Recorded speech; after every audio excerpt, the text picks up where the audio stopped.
Están en todas partes, en cualquier calle, en las grandes ciudades y en las más pobladas, así como en las zonas más de difícil acceso, en cualquier municipio y localidad. Las drogas llegan a todos lados, en forma de alcohol, como tabaco, en una cajetilla, en una botella, en una pastilla, en un envase que se compra en una trapalería, en un pequeño paquete de marihuana, en una bolsita de plástico. Le llaman cocaína, o tacha, o cristal, o éxtasis, o heroína. Las drogas llegan a todos los lugares donde están nuestros jóvenes y nuestros hijos. Por eso la prevención debe llegar a todos lados, a cada rincón de nuestro país, a cada espacio, a cada casa, a cualquier lugar en donde haya un joven.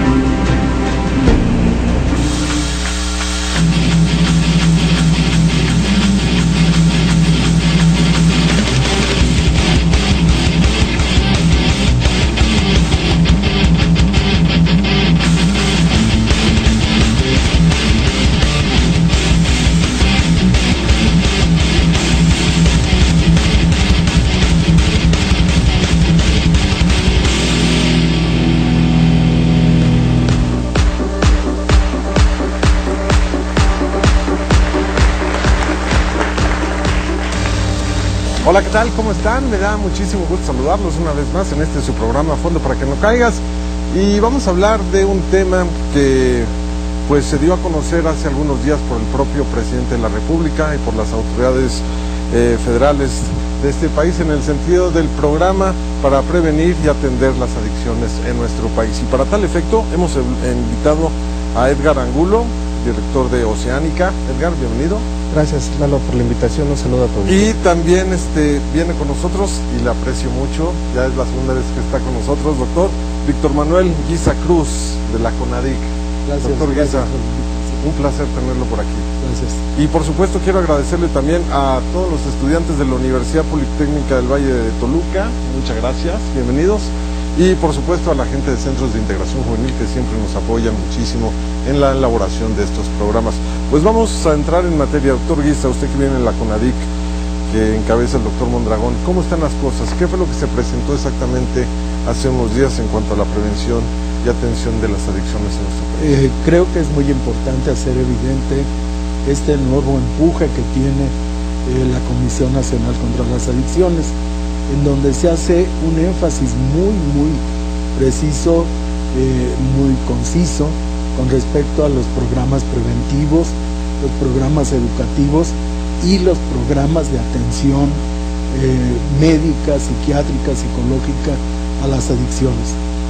La apuesta es hacia la prevención, que es la parte medular del programa de la Comisión, en la cual se va a trabajar en varios frentes. Primero, en mantener a toda la población en general bien informado de los efectos negativos, de las consecuencias negativas que tiene el abuso tanto de sustancias legales como sustancias ilegales. Escúchese, alcohol, tabaco y otras drogas.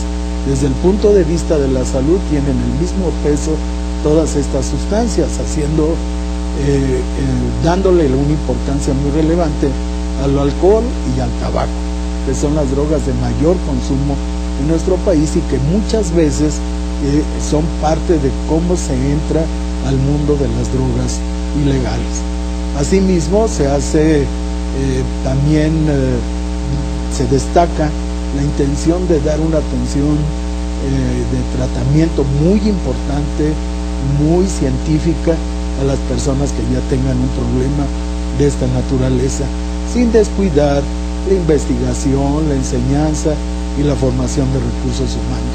Esta es la parte medular de lo que es el nuevo programa de atención y prevención a las adicciones. ¿Por qué hubo necesidad de hacer un nuevo programa? ¿Por qué darle este empuje de nuevo? Porque, como todo, el problema de las adicciones es un fenómeno muy cambiante, ¿verdad? Pongamos un ejemplo.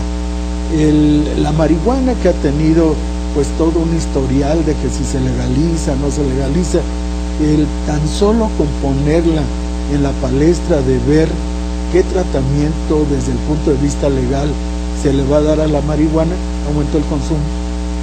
Aumentó el consumo y hay reportes de centros de integración juvenil. ¿Cómo lo midieron esto? Bueno, son los reportes de tratamiento y del sistema de vigilancia. O sea, desde que se está discutiendo que si se legaliza o no se legaliza, aumentó el consumo. ¿Por qué? Porque hay una baja en la percepción de daño que tiene la droga. Entonces, es un simple ejemplo de cómo una situación social puede afectar el consumo de la misma. Fíjese, doctor, que es algo que nosotros hemos sostenido a lo largo de estos 2 años y medio que llevamos al aire con este programa, porque el objetivo del programa es precisamente combatir y prevenir las adicciones. Y bueno, Edgar, tú estarás pues consciente de que el objetivo es prevenir. Cuando se habla, puede que la percepción en la gente que nos está viendo o escuchando tenga intención de probar. Sí, lamentablemente no todos los programas tienen especialistas hablando en la materia, y en el tema particular de la marihuana, muchos hablan de la marihuana sin conocer siquiera los efectos, y tenemos abogados, periodistas, escritores que tienen una postura a nivel de opinión sin base científica. De ahí la importancia de tener estos espacios donde se invitan los especialistas a dar la realidad tanto fisiológica de lo que pasa en el organismo, como social y las consecuencias familiares que determina el incremento de una sustancia u otra. Otro problema que citamos frecuentemente ahora es el incremento de consumo de drogas legales en mujeres, sobre todo en adolescentes. Eso hace que las instituciones de gobierno y la sociedad civil tengamos que reaccionar a los cambios epidemiológicos, y es muy lamentable porque no tenemos los espacios suficientes, por ejemplo, para atender a tanto joven que está iniciando el consumo de marihuana, ni mucho menos a los espacios suficientes para atender a mujeres que están iniciándose en el consumo fuerte del alcohol. Entonces va a haber un colapso si no hacemos medidas preventivas importantes de dónde brindarle la atención. Bueno, vamos a darle la voz a los estudiantes de la Universidad Politécnica del Valle de Toluca. A ver. Bueno, pues ya se hablaba de que el gobierno implementó este plan debido al aumento que se ha visto en lo que son las respecto a la drogadicción y todo eso, pero, o sea, no se ha puesto a pensar, hablan sobre prevención, pero ¿y qué pasa con los que ya sufren o sea, los que ya tienen ya son drogadictos, ¿no? ¿Qué pasa con ellos, no? O sea, dicen, bueno, y creo que a todos los que estamos aquí o a los que nos están viendo ya han ido a sus escuelas a dar pláticas de Alcohólicos Anónimos, etc., etc. Entonces, creo que no es solamente hablar, ¿no? Sino como ir más allá de lo que realmente está pasando. ¿Pero qué es lo que necesitas tú que se hiciera? Pues más que nada como centrarse en lo que sería el entorno familiar de lo que es el drogadicto, ¿no? Porque en muchas ocasiones la persona adicta puede ser que sus papás también lo sean, entonces para él es algo como normal, ¿no? Entonces si para él es normal, pues si ellos lo hacen, ¿por qué yo no? Claro. Aquí en este programa hemos hablado muchas veces de la necesidad de que cuando hay una persona que tiene un problema de adicción serio, pues hay que involucrar a toda la familia para ayudar a su rehabilitación. ¿Tú quieres decir algo? Adelante. Bueno, el señor comentaba que según esto el gobierno está implementando el programa, pero yo pienso que si en verdad quisieran erradicarlo, no tendrían que estar perdiendo en tiempo en pláticas que son muy comunes y actuar. Pero no se pierde el tiempo, ¿o sí? Pues es que ya es un tema tan común que ya la gente lo aburre. Entonces, si en verdad quisieran hacer algo, yo pienso también... ¿Por qué te aburre? A ver, eso me interesa. Pues es que es un tema muy cotidiano. Desde la secundaria están con esos temas. Yo siento que es como que llamarles más la atención a hacerlo. Bueno, yo desde mi punto de vista. Entonces, también estaría bien que si lo quisieran erradicar, pudiera ser que pudieran poner establecimientos que sean gratuitos, porque como lo vemos, el señor es de Oceánica. Como todos sabemos, Oceánica es como una asociación privada. Entonces claro, no todos tienen los recursos para pero ir a Oceánica. hay muchos centros, por ejemplo, centros de integración juvenil en donde pues es gratuito, ¿no? Y hay muchos otros. A ver, ¿tú quieres decir algo? Adelante. Sí, de hecho, bueno, sí hay muchos centros que son gratuitos, pero en realidad los tratan bien. En realidad son tratados con respeto. No lo son. Entonces lo que nosotros... Porque, a ver, platícanos un poco. Bueno, yo en donde estoy doy pláticas de prevención. ¿En dónde? en centros de integración juvenil. Ok. Como dice la compañera, es un tanto aburrido. No es que sea aburrido, es un tema que todo el mundo lo sabemos. Todos sabemos que fumar, tomar y drogarse es malo. Y lo seguimos haciendo. Bueno, no en mi caso, ¿no? Pero lo siguen haciendo. Yo creo que en realidad lo que deberíamos de hacer sería educar esas instituciones públicas para tratar a las personas con problemas de adicción con respeto, con educación. ¿Por qué? Porque se trata con agresión, se trata con malos tratos. ¿En dónde? Danos algunos ejemplos en dónde se trata así, en los anexos, por ejemplo. En los anexos, efectivamente. Los anexos pienso yo que son tratados de una manera muy triste. Los anexos no son organismos que estén regulados. Bueno, Ese pero es el problema. creo que son los lugares donde tratan a las personas con problemas, con esta enfermedad. Ya. A ver, por favor, doctor Guizar. Sí, bueno, para tratar de contestar esto, primero, efectivamente, los proyectos preventivos no se centran solamente en estar platicando o diciendo los efectos negativos de las drogas. En general se conoce, esa es la prevención universal, que tenemos que tener una idea de que estas sustancias producen daño. Pero no se queda ahí. Los proyectos preventivos son precisamente para ayudar a los jóvenes o a las jóvenes a que tengan habilidades para la vida, que sepan cómo tener asertividad en su vida, y que tengan lo que se llama la resiliencia, o sea, resistencia a todo lo que sea negativo y poder contestar positivamente a la vida. Efectivamente, son otro tipo de prevención y no es estar repitiendo lo mismo en cada uno. Por otro lado, dentro de los proyectos que hay, que ya están trabajándose, no son proyectos, en la comisión, es precisamente regular el funcionamiento, no nada más de los 115, 120 centros de integración juvenil y los 300 y fracción, que son los centros, los UNEMES, los CAPA, los centros de atención primaria en adicciones, no nada más estos, sino todos los que de alguna manera trabajan con las personas con adicciones, tratar de regular a todos los que no estén cumpliendo con la normatividad. Hay una norma, la 028, que regula todas estas actividades. Si no están dentro de este, se cierran, o sea, no hay nada. Y el principio universal es precisamente el respeto a los derechos humanos de las personas que tienen una adicción. Son enfermos y tienen el mismo derecho de ser tratados humanamente como cualquier otro enfermo de otro padecimiento de la gama de enfermedades y trastornos que hay en el ser humano. Pero eso es precisamente lo que está haciendo la comisión. No niego que hay algunos que se salen de la norma y que tienen tratamientos inadecuados, entre ellos agresiones y todo, pero estos van a desaparecer, no hay. Actualmente ya tenemos más o menos cuántos centros de estos hay. Son un poquito más de 2,000, 1,800, 2,000. ¿Por qué no es un dato exacto? Porque hoy llegamos con toda la normatividad para que la cumplan y al otro día desaparecen y se van a otro lado. Entonces es un poquito difícil manejarlos, pero no imposible, y ya hay ahorita un buen porcentaje de centros perfectamente registrados, supervisados y apoyados por el gobierno de la República por parte de la Secretaría para su en donde hay funcionamiento. ayuda profesional, ¿no? Ayuda profesional. A mí me pareció muy interesante y preocupante lo que nos dijo. ¿Tu nombre es? Yatsi, en el sentido de que a veces los mensajes que se están dando al público adolescente o al público al que va dirigido principalmente este tipo de política, pues le parezca aburrido. Creo que es importante lo que dice ella. Si le parece bien, vamos a hacer una pausa y regresamos y contestamos esa pregunta. Es fondo para que no caigas.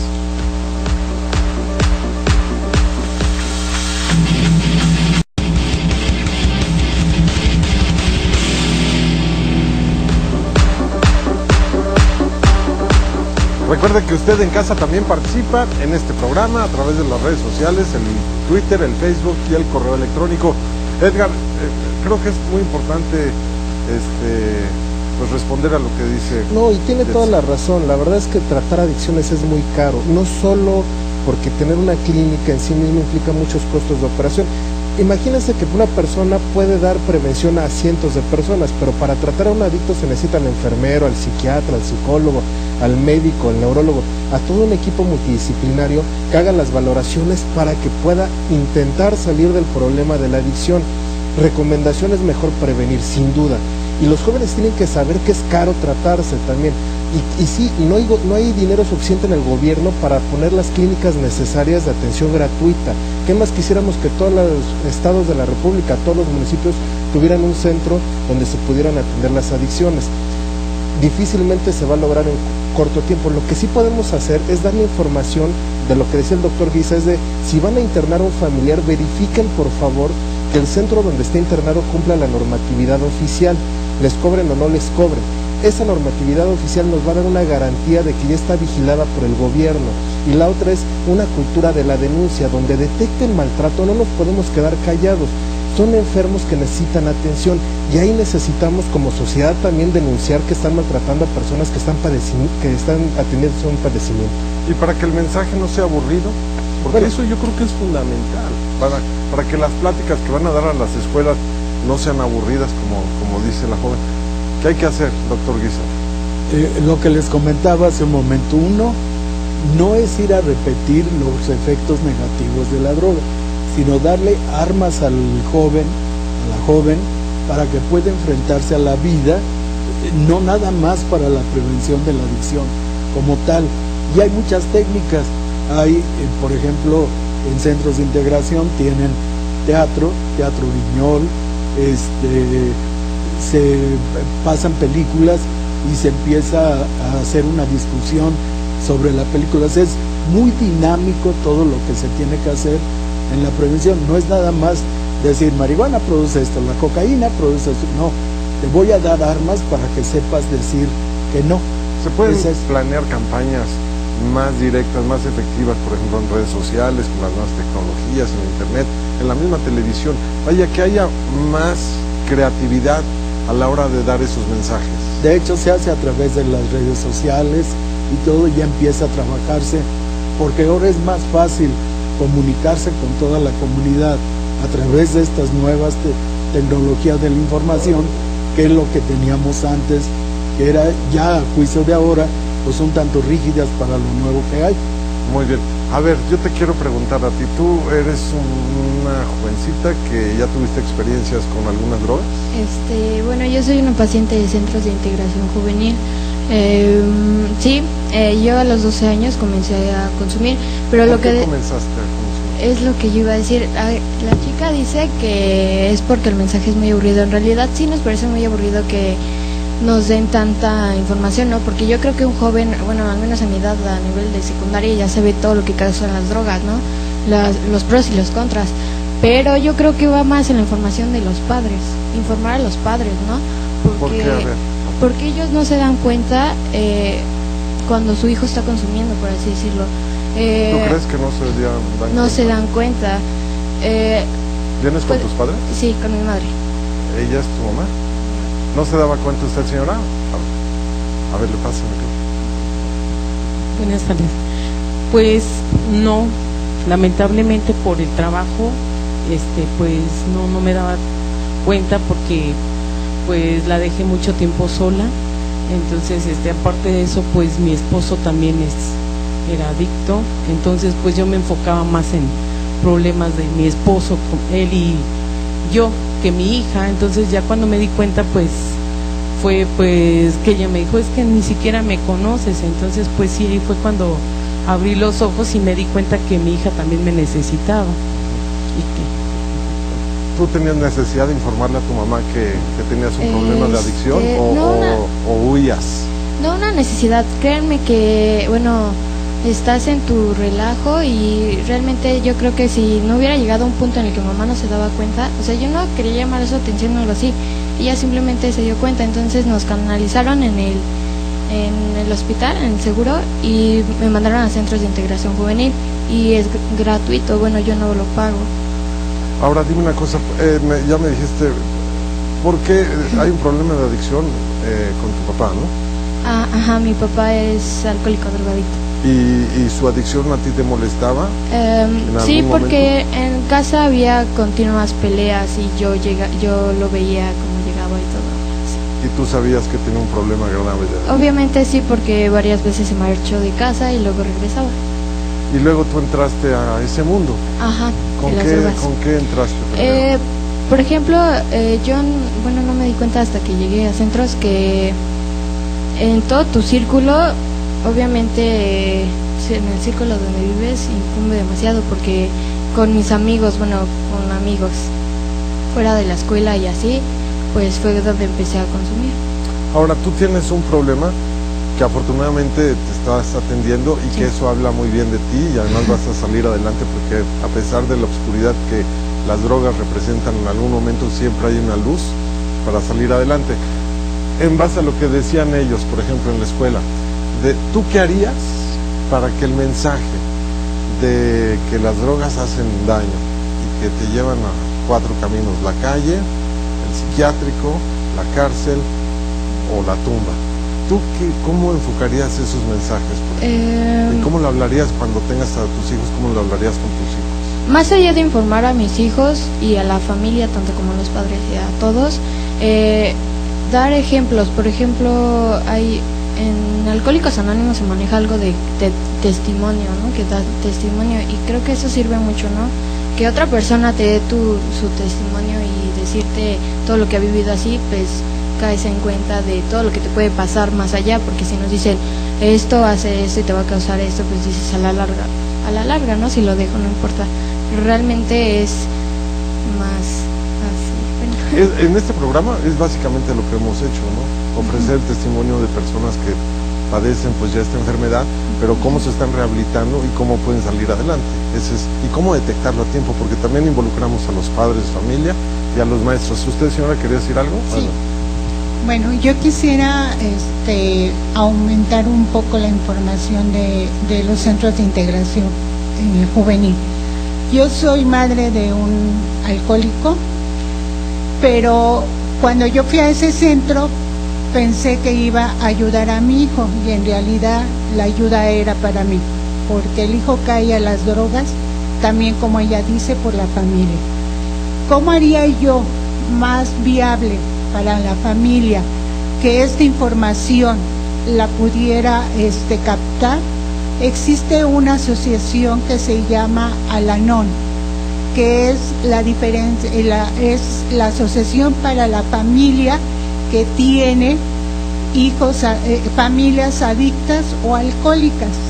Al-Anon es algo similar a los alcohólicos anónimos, pero ahí nos enseñan a nosotros aprender de cómo es el caso de mi hijo y cómo yo tuve que visualizar que mi hijo estaba drogándose. Pero no lo dice con textos, porque hay muchos libros escritos, no lo dice así que la droga es esto y eso, no, lo dice como ella lo está opinando ahorita, con testimonios, y siempre nos dan al final una reflexión para que nosotros entendamos que los hijos caen en la drogadicción, o el esposo o la esposa, porque la familia está mal, no es de uno solo, es de toda la familia. ¿Sí? ¿Sí? ¿Coinciden ustedes? Es una suma de factores que para que alguien desarrolle una dependencia es muy complejo saber cuál fue el que detonó el consumo. Pero algo que retomo de lo que decía aquí la joven es muy importante. Los jóvenes deben de quitarle liderazgo a las instituciones y hacer ellos mismos las propuestas de prevención. Cuando las propuestas vienen de joven a joven, cuando entre las escuelas se organizan carteles, concursos de carteles preventivos, obras de teatro, actividades culturales, que sean actividades deportivas, que sean incompatibles con el consumo, se pueden hacer círculos virtuosos donde ellos nos empiecen a enseñar cómo hablan las nuevas generaciones y seamos nosotros los que aprendamos. Doctor. Sí, de hecho, en muchas reuniones, y eso me da mucho gusto, siempre los jóvenes nos dicen eso, ya no nos aburran tanto con los efectos de la droga, que ya lo sabemos. Mejor háblenos del SIDA, mejor háblenos cómo manejar el embarazo, etcétera. Y es parte de un todo. Y efectivamente hay programas preventivos. Por ejemplo, en Venezuela se hicieron las orquestas juveniles que forman parte de un proyecto preventivo. En México también se está llevando a cabo. Y es decir, el programa preventivo no es ir a hablar nada más de eso, sino es eso más toda la vida que rodea al joven. Y por otro lado, un factor para el consumo es precisamente que una persona dentro de casa tenga un consumo importante de alguna sustancia. Y también el que a través del ejemplo empiezan a aprender cómo responder a lo diario. Por ejemplo, veo a mi mamá que está ansiosa, enojada y deprimida y se toma un tranquilizante. Pues lo estamos reeducando, ¿no? Entonces se tiene que enfocar no nada más en el adolescente como tal, sino también a la familia y por ende a la sociedad. La sociedad puede propiciar en un momento dado que se utilice o no determinada sustancia. Muy bien, doctor. Vamos a hacer una pausa. ¿Usted qué piensa en casa? Volvemos. Esto es Fondo para que no caiga.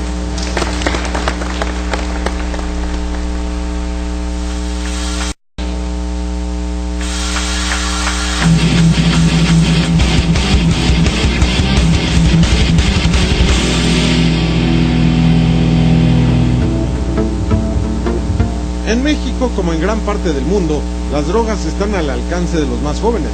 Todos o casi todos han estado en alguna fiesta donde se bebe alcohol.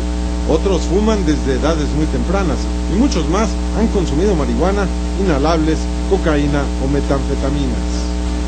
Los jóvenes están expuestos y por eso es importante insistir en la información y en la prevención, como lo ha hecho este programa desde julio del 2012. El 28 de enero del 2015 fue presentado en la Secretaría de Salud el Programa de Prevención y Atención de Adicciones.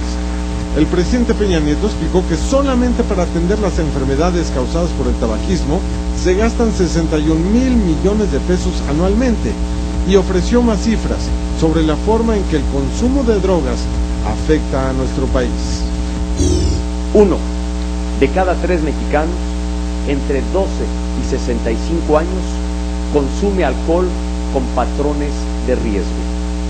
Hay cerca de 17 millones de fumadores activos y más de 500,000 de personas son dependientes de alguna droga ilícita. Estas son cifras de encuestas que se han realizado para conocer precisamente cuál es el consumo y cuáles son las adicciones que se registran entre la población mexicana.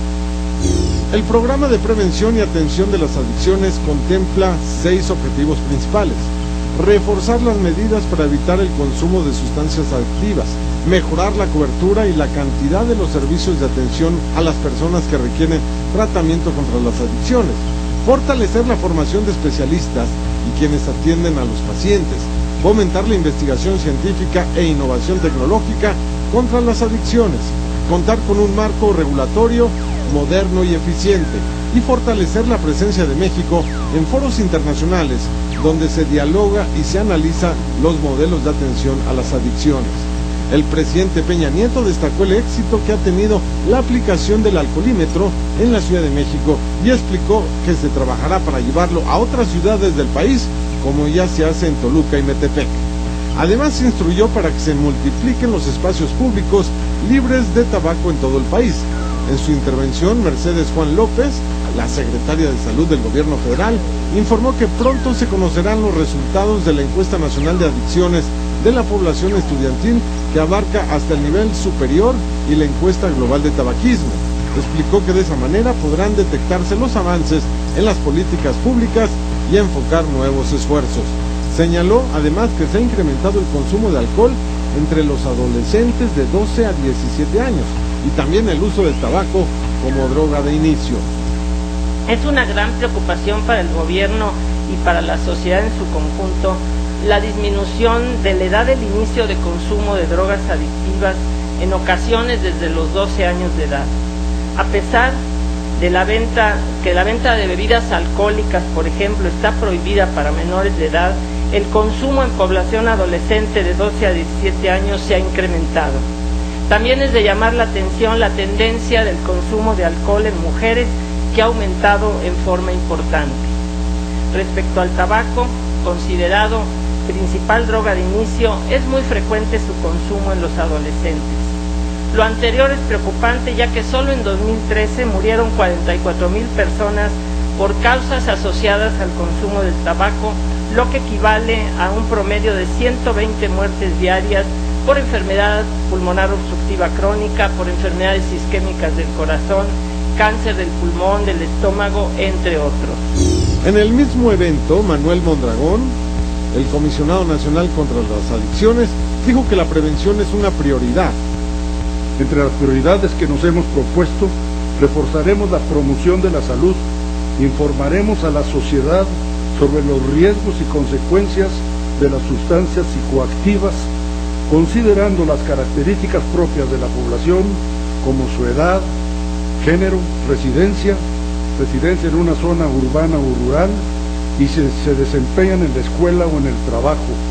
Habremos de llegar a tiempo antes de que nuestra población infantil consuma sustancias adictivas, y estaremos en los lugares precisos para trabajar con adolescentes y con jóvenes. Las autoridades del gobierno federal coincidieron en la importancia de sumar esfuerzos y hacer un frente común para atender el problema de las adicciones con un enfoque de salud pública y teniendo como una herramienta principal la información y, por supuesto, la prevención.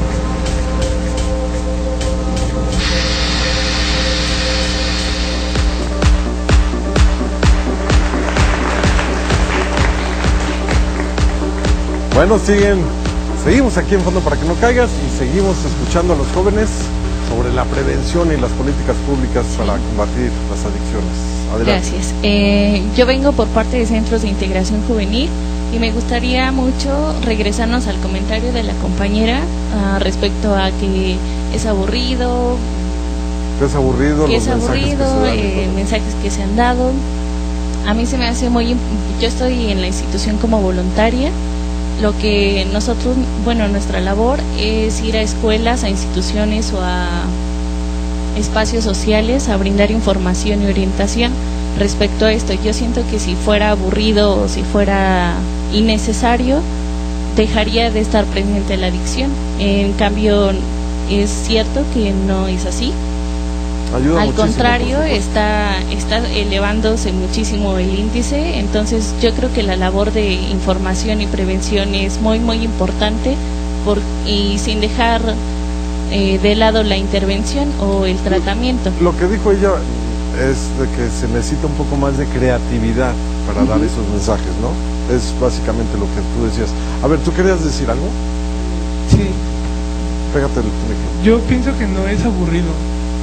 Más bien es el interés que cada individuo le pone a las pláticas de cada centro o cada interés o cada... ¿Tú tienes un problema de adicción? Sí, lo tuve, ahorita ya voy saliendo. Y ¿eras adicto a qué, perdón? PVC y marihuana. Y ¿por qué comenzaste?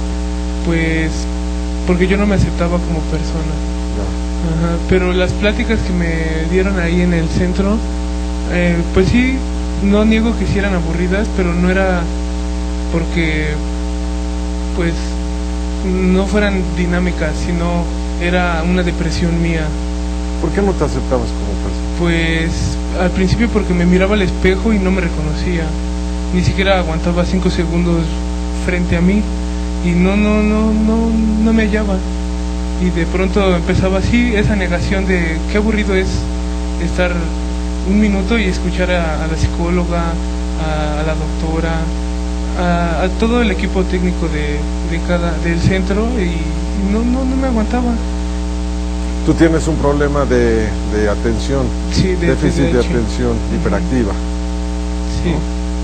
Sí, y tengo te estás TDAH. tratando también en centros de integración. Sí, también ahí me lo detectaron. ¿Y cómo te sientes ahora que has dejado los inhalantes o la marihuana? No, muy diferente. La verdad es que siento que no hay aburrimiento, es una depresión o alguna emoción que pasa por el cuerpo y no la sabemos detectar.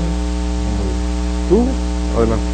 Ok, yo por mi parte quería mencionar que, bueno, yo también soy voluntario de centros de integración.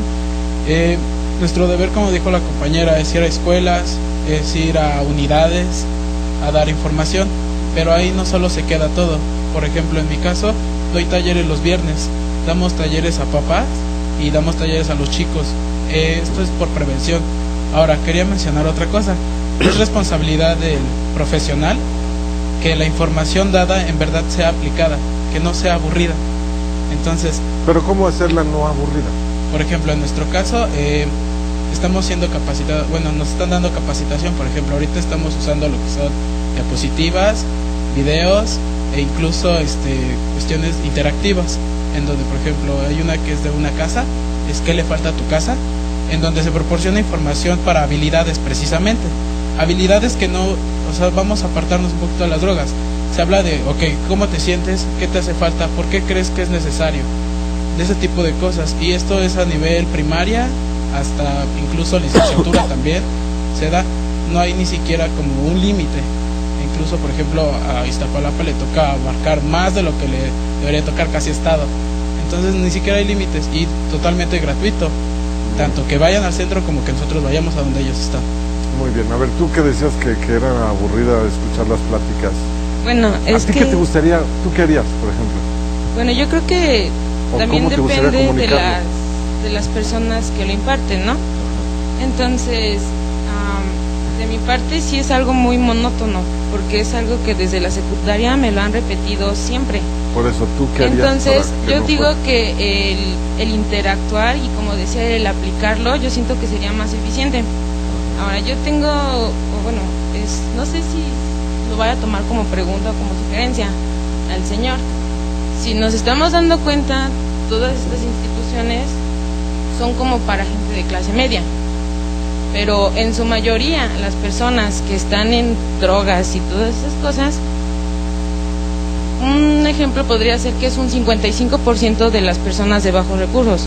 Sin en cambio las ciento y tantas instituciones que nos dice que se están haciendo están lejos de esas personas. Un ejemplo, tenemos, no sé, 10 en el centro de Toluca, pero en su mayoría, no sé, por el volcán es mayor el consumo. ¿Por qué no ponen una institución allá? O sea, siempre es como en lo metropolitano. Bueno, vamos a hacer una pausa y regresando la contesta, doctor. Sí, perfecto. Hacemos una pausa, regresamos.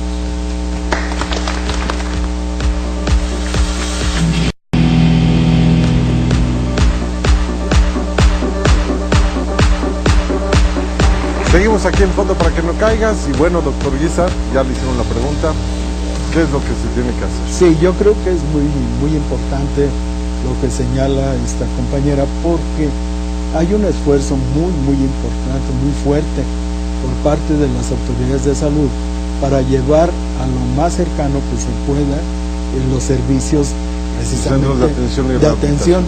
Hay 330 centros de atención que se llaman centros de atención primaria en adicciones. Que nunca son suficientes. No, están distribuidos más o menos estratégicamente en todo el país, en las zonas de mayor consumo, junto con los 130 centros de integración juvenil. Entonces ya se forma una red muy importante. Pero también hay que tomar en cuenta que todo el sistema de salud está involucrado en esto. Cuando una persona tiene un cuadro de intoxicación por abuso de una sustancia, se atiende en un servicio de urgencia del sistema de salud, del que sea, y luego es mandado a los centros de atención ya a largo plazo, que pueden ser los CAPA que estoy hablando o los centros de integración. Otra idea buena, como decía la compañera, que en las escuelas, en vez de que vayan a dar nada más la plática, que a veces puede resultar aburrida, hacer talleres, ¿no? Obvio. De hecho, el programa preventivo se basa en eso, no nada más de información. quisiera que porque se sea viera un parte poquito que es una materia, de por una ejemplo. materia más, que se trata también de eso, o sea, que forme parte de la currícula de todas las instituciones, la prevención de las adicciones. Eso, se está logrando eso, pero también se hace de una forma muy interactiva, hay talleres, hay lo que les decía, aprendizaje de la música, del baile, de todo, porque forma parte de las armas que tiene que contar él y el adolescente para decir no a estas sustancias, que es la resiliencia. Muy bien. A ver, allá atrás, querías decir algo. Saludos a todos. Bueno, yo pienso que hay un tema que han olvidado aquí. Normalmente atacan esto como si fuera un problema psicológico y realmente no siento que sea así totalmente. Realmente las adicciones generan muchas reacciones bioquímicas en el cuerpo. Está bien que las tratemos de esta forma psicológica, pero al mismo tiempo cuando nosotros decimos no, estamos haciendo una propaganda a un sí. Es decir, si yo te digo no pienses en un cigarro, lo primero en lo que tú estás pensando de una u otra forma es en un cigarro. Así funciona este tipo de mercadotecnia, por así decirlo. En el gobierno, en cualquier punto de control, nos dicen no a las adicciones, pero de alguna u otra forma han aumentado. Lejos de disminuir, estas adicciones han aumentado. Yo lo que pienso es que es una propaganda de psicología a la inversa. Esa es una. La otra es, creo que lo que se refería a la compañera hace rato, o no sé si la malentendí.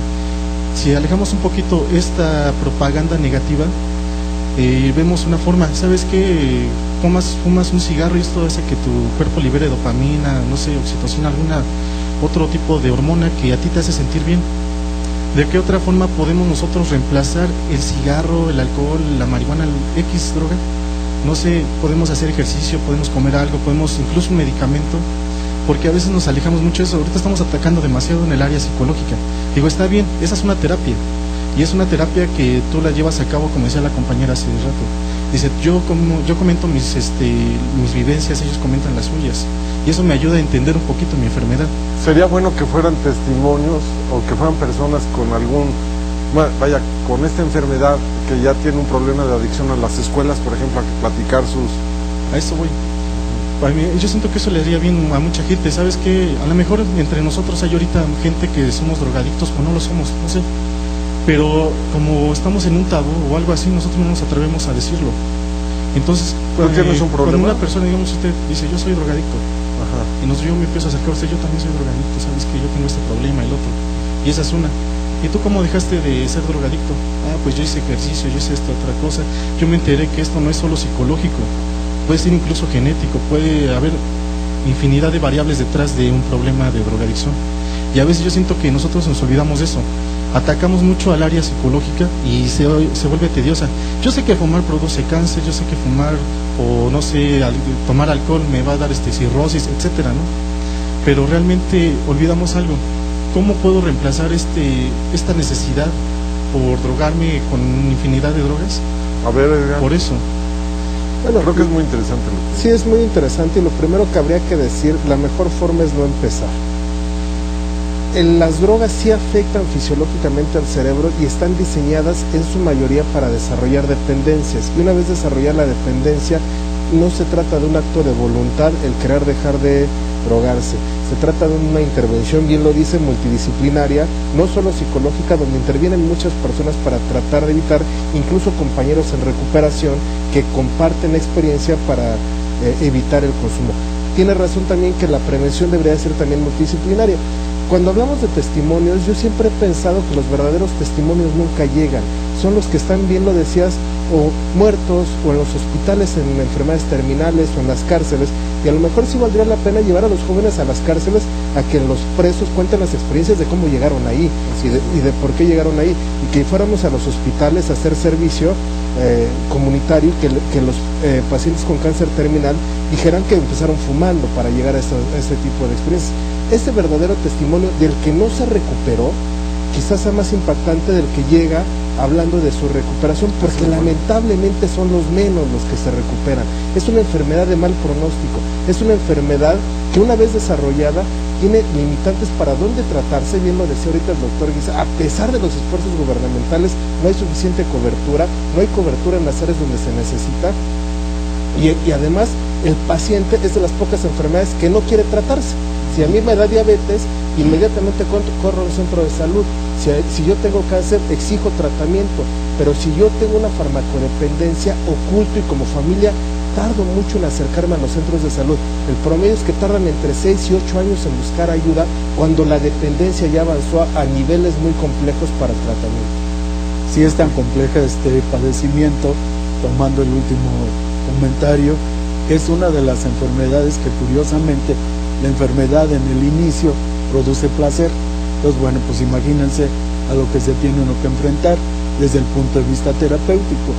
Por otro lado, en la evolución que ha habido de los proyectos preventivos, ya se dejó hace mucho tiempo de dar simplemente la información de qué produce y qué daño lo hace, porque esto fomentaba, de esto le habló hace 30 años, fomentaba la curiosidad del adolescente para conocer la sustancia. No, ahora el enfoque es totalmente diferente, interactivo, con los testimonios y todo lo que hemos ido platicando acá, pero sí tienen que conocer el efecto negativo de la sustancia. ¿Por qué? Porque el positivo lo encuentran en la calle. La calle les dice, mira, esta te va a hacer sentir bien, vas a bailar toda la noche, no se te va a notar nada, etcétera. Eso se tiene que contrarrestar. El efecto positivo es falso porque es pasajero. Obviamente es pasajero y tarda. Y luego es peor. Es peor porque el fenómeno de la adicción lleva a la dependencia y la dependencia lleva a los periodos de una crisis por la abstinencia de la misma sustancia y se hace este círculo vicioso. No quiero sentir los efectos de no tomar la droga y la vuelvo a utilizar para no sentirme mal. Entonces es este círculo que hay que romper de alguna manera. Muy bien, vamos a ver pues un caso que ustedes todos conocen y fue grande en el boxeo, Julio César Chávez.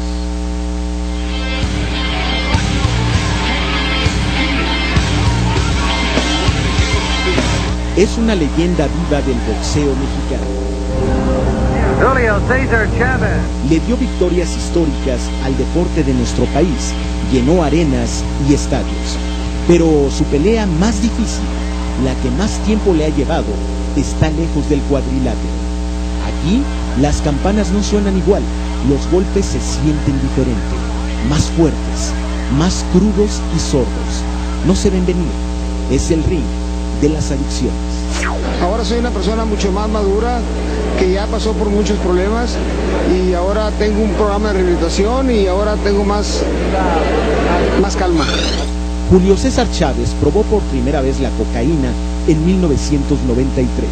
Se la ofrecieron y aceptó, dice él, por curiosidad, pero luego quedó atrapado en la adicción. Alguna vez incluso intentó suicidarse. Yo estuve a punto de matarme una vez, la pistola, nomás que se trabó. José Sulaimán fue uno de los grandes impulsores de la carrera de Julio César. El expresidente del Consejo Mundial de Boxeo lo llevó a una clínica de rehabilitación. Tuve el orgullo y el placer de conocer a un gran hombre como Eliseo Sulaimán, que fue el que me llevó a una clínica de rehabilitación por primera vez y gracias a él sigo limpio. Hoy el César del boxeo puede contarlo, y no solo eso, se ha convertido en un ejemplo. Julio César Chávez tiene una clínica contra las adicciones en Tijuana y una más están haciendo en Culiacán. Así fue la inauguración de su primera clínica en Tijuana, Baja del Sol, donde atienden, dicen, todo tipo de adicciones, desde el alcoholismo hasta la ludopatía. Creo que este proyecto lo hicimos para ayudar a gente que tiene el problema de adicciones, cualquier tipo de adicción, no más alcohol y drogas. Como saben que yo estoy en recuperación y ayudo a mucha gente que me pide la ayuda, entonces dije yo, ¿por qué no hacer mi propia clínica para ayudar a gente que tiene el mismo problema que yo padezco? Pero yo estoy en recuperación, gracias a Dios. Entonces hicimos una fundación también, porque no toda la gente puede pagar, lógicamente. Entonces la gente que no puede pagar, tenemos una fundación donde le estamos brindando la ayuda, lo estamos becando y estamos ayudando a cualquier tipo de gente. Hoy Julio César Chávez es además embajador del programa de prevención y atención de las adicciones y asegura que se siente orgulloso de poder llevar la ayuda que él mismo ha recibido. Me da mucho gusto saludar a Julio César Chávez, a un muy distinguido mexicano y pugilista que nos ha llenado de gloria y de orgullo a los mexicanos y que nos acompaña en este acto y que nos ha compartido su experiencia de vida y además decidido a participar en este esfuerzo del gobierno de la República para enseñar, para combatir a partir de la prevención y de dar más información, especialmente a quienes son sujetos mucho más vulnerables de caer en alguna adicción. Tras haber superado su adicción con su ejemplo, Julio César Chávez será parte de este programa de prevención y atención de las adicciones. Impartirá pláticas informativas y motivacionales en cooperación con el Consejo Mundial de Boxeo. Es otro tipo de pelea, donde no hay límite de rounds y en cualquier episodio se puede caer noqueado. Pero en este caso, jamás hay que tirar la toalla. Julio César lo sabe. Es posible levantarse y triunfar.